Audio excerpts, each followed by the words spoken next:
Is India buying Russia really funding their war effort? Well, after you watch this video, you will be shocked to know that nothing could be further from the truth. This whole tamasha, this whole spectacle that America is putting out, especially Trump, is just a ruse, and it's for some other reason, and I'll come to that in just a moment on what that reason could be. It's just a speculation on my part. I don't expect much to happen in the meeting that is going to take place on the 15th. There'll be more saber rattling and there'll be more, grandstanding. I think that's what's going to happen, but I'm hoping that I'll be proved wrong. But I can tell you, after this video, you'll be convinced that it's not India that's the reason why Russia is able to continue feuding with Ukraine. How many times has Trump flip-flop on Ukraine? He brings him to White House, he gives him a dressing down, and then he patches up with him. Now what is the status? Is he friends or foes or frenemy? What is it going on? Does he think that Zelensky will listen to what he has to say? Already the EU has pushed back almost as a single voice. That was the meeting yesterday. So Trump has deeper problems. It's not a business issue here in terms of settling what's happening between Russia and Ukraine. But at least let me disabuse all those people who are trying to blame India for this. And this data that I'm going to present today will convince you that the reason lies elsewhere. Notice that Trump never came back on that one question that a reporter asked from ANI, that is Russia supplying uranium to United States? And he just said, I did not know. But he didn't clarify after that. That tells you that this is something beyond just one thing. They just want an excuse. For some reason, somebody has ensnared Trump. Who knows? People are saying that all this is being done because Trump's name is very much in the Epstein files and that he wants to try and obfuscate that by playing up all this. But I don't buy that somehow, because he's taking on every nation under the earth. Anyway, let's take a quick look at this slide deck, and a request to all of you, as always, to please like this video. Here we go. Tariffs on India over Russian oil, sanction strategy or bias play. Why is it bias? Because I will show you why it is bias. If you look at the period, July 2025, who has been buying fossil fuel? In July, Russia's monthly fossil fuel export revenues saw 3% month-on-month decline to estimated ultimate recovery of 585 million per day. That means that's what finally happened. I mean, there could be some loss and so on and so forth. This is the ultimate number. That you think of it EUR as estimated ultimate recovery. That's the final amount. That might be easier to understand. Seaborne crude oil, that is oil that is shipped on seas, fell 12% month over month to, again, EUR 192 millions per day. Pipeline crude revenues increased slightly to EUR 75 million per day. LNG revenues dropped 19% month over month to EUR 30 million per day. Fourth consecutive monthly decline. You could also explain that because it is summertime in Europe, perhaps they don't need that much gas for heating. Maybe that's why it dropped. But it will start shooting up again come September, October. Now, if you look at the key revenue and export trends in July 2025, pipeline gas revenue surged 41% month over month to EUR 71 million per day. Volume was up by 33%, driven by Turk Stream restart and higher power demand from heat waves. So presumably LNG is used to also cool, that is like air conditioning, be used for air conditioning. Oil product revenues declined 5% month over month to EUR 147 million per day. Coal revenues fell 2% month over month to EUR 68 million per day. Now, if you look at the main buyers, and we are going to go category by category, coal, China bought 44%, India bought 20%, Türkiye bought 11%, South Korea bought 9%, and Taiwan bought 4%. All the data is backed up by reference links that you will see in the reference section in the description.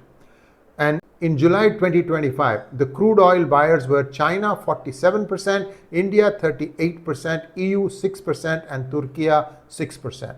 Look at that. EU and Turkey are also significant buyers. Also, oil products. Turkey 26%, they are the biggest. China is 12%. Brazil is 12%. India is not part of the oil products purchased from Russia. In LNG, EU 51%, China 21%, Japan 18%. You look at this, all the G7 nations seem to be figuring in this. America is still continuing to import from Russia. Japan is buying. Turkey is buying. Of course, Turkey is not G7, but NATO. But you get the point, right? Singling out India just doesn't make any sense to me. Next, we look at pipeline gas. EU 36%, China 30%, Turkey 27%. These are big buyers. India is not getting any LNG from Russia. Now, let's take a look at July 2025 numbers by value. Top importers by value. China is euro 6.2 billion and it is 34.2% of Russia's July revenue. 34.2%. India 3.5 billion and it is a mere 19.3% of Russia's July revenue. Turkey 3.1 billion, 17% of Russia's revenue. EU collectively is 1.3 billion or 7.2%. Saudi Arabia 0.489 billion, 2.7%, and all others, total rest of the world combined, is 19.6%. And the same thing is shown by way of a pie chart here. You can see India is at 19.3%. $1 in $5 or any amount that you can think of, any currency designation that Russia earned in July, only 1 in 5 came from India. And lo and behold, China is much bigger than this. And they got a 90-day extension. This doesn't make sense. That's all I'm trying to say. Now, if you take a look at EU side, from the EU's point of view, what is the import breakdown?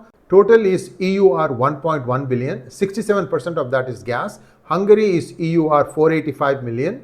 And in EUR 200 million crude and EUR 285 million gas. France, EUR 239 million. You can read this thing, guys. Slovakia, Belgium, Spain. You can see that EU had many countries buying it from Russia.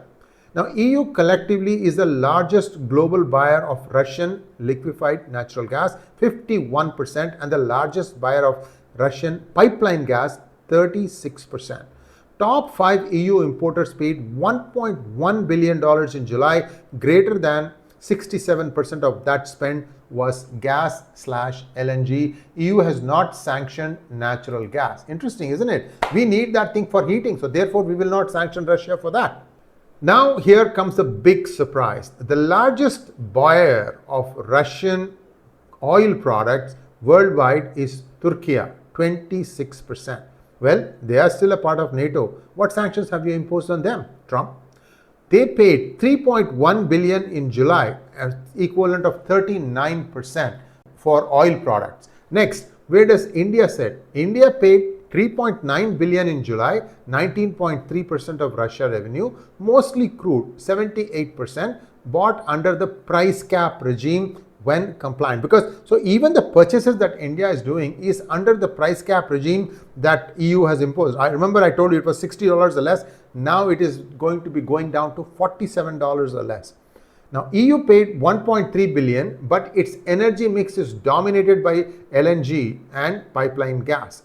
And all these things are explicitly left out by EU. So, this is hypocrisy of the highest order between EU and the United States. I don't know where they can justify all these things. I mean, viewers, I'm telling you, this whole tamasha that is playing out right now by the United States to somehow force their will on other countries is leaving a very bad taste in other countries' mouth. And I think, I hope it doesn't go to a point where there is no return from there. I hope Trump understands that this bluster only goes so far. And then look what he could do with China. What could he do with Russia, right? They said they will cease fire, but they never did. Day 1, he said he'll stop it. He couldn't stop it. Now we are in day 181, day 182, I don't know, something like that.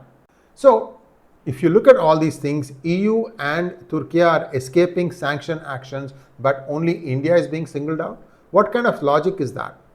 Over half, 55% of Russia's seaborne oil in July moved on G7 plus or minus owned insured tankers, so 55%. Majority was sent on G7 owned tankers. For crude alone, the G7 plus share was 42%. The shadow crude share fell from 83% in Jan to 58% in July. So that means that there have been some effective measures to cut down shadow crude. Now, who is funding the war? From the numbers that we stated so far. And I'm going to go back to 2022 and tell you conclusively who is funding the war. Right now, it looks like China is the number one player, at least in July, it is number one player. India is number two, Türkiye is number three, EU still pays and is the largest buyer of Russian LNG and pipeline gas because the EU hasn't sanctioned gas. G7 plus shipping carries 55% of Russia's seaborne oil, and all these people will go out of business if you start putting the sanctions. Now, let's take a step back. Let's start looking from 2022 to 2025. How much of a role did India's imports from Russia play in the overall economy of Russia? How much of the money angle? And you'll be shocked to know again what's going on here. Total fossil fuel export revenue for Russia between February 2022, which is when the Ukraine war started, to June 2025 is euro 927 billion, according to CREA Russia Fossil Tracker estimate. Next, the estimated buyer contributions over this entire period. China is number one, largest buyer in every major category except oil products, cumulative well above 200 billion euros across crude, coal, gas and products. India is very, very small compared to that, 121 billion. Only about 13% of Russia's wartime fossil fuel revenues, mostly crude with some coal and gas. Guess what India did with the crude? Much of that was refined and sold back to, guess who? EU and United States. What this hypocrisy is knowing no bounds, I'm telling you. They have completely lost it. Trump just gets up from one side of the bed and he says, okay, India is my friend today. Then he gets up from the other side of the bed and he says, India is not my friend anymore. I just can't understand. I've been trying to, wrap my head around this thing to see what the heck is going on here. So someone really, I don't know, this is madness in fact. But be that as it may, let me just continue the numbers. Look at EU. Collectively, hundreds of billions in LNG and pipeline gas. LNG is 51%, pipeline is 36%. In year 3 alone, EU paid 21.9 billion euros, more than its Ukraine aid that year. That's it. More than how much EU gave as aid to Ukraine, they paid to the Russia. So it's okay for them to keep funding both sides? Tell me a logical reason. See this video, Mr. Donald Trump, and tell me why India is being singled out. I'm a US citizen and much of the research is being done on my taxpayer money, and I'm pissed as hell because there is some skew here, there is some bias here, and I would like to know what that bias is all about. Türkiye is the largest oil product buyer, 26% of all Russian oil products since the war began. Cumulative spend easily in the tens of billions. Brazil, 12% share of Russian oil products globally. Japan, 18% share of Russian LNG. Be fair. So if you're going to put sanctions, put it on everybody. Dare put it on China. By the way, didn't China help Russia unconditionally over the last 3 years? Did India do that? India never helped Russia with all their manufacturing equipment, modernizing, machinery, missiles, weaponry, whatever. India hasn't done anything like that.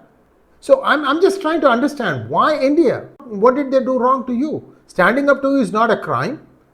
You have to be stood up to sometimes. You need to know when to get off. Anyway, let's take a look at India's share. 13% of total wartime fossil fuel, just 13%. Rest of the world, 87%. That means 806 billion has been paid by non-Indian buyers since the war began. Now let's take a quick reality check. LNG, EU is the largest buyer. Pipeline gas, EU is number one. Oil products, Türkiye is number one. Crude, China is number one. Coal, China is number one. I'm at a loss to understand what the hell is going on here. Final conclusion, India now faces tariffs of 50% or even more. I want you guys to see this thing. This will most likely release on 15th Indian time 6 a.m. So there is enough hours between this and the actual meeting that's going to take place. Please share this video with all your friends, people who don't agree with what I'm saying, what we are showing you by the way of data. Please give us rebuttal by way of actual data, because we have spent a few days collecting this thing and we wanted to make sure all the I's were dotted and the T's were crossed.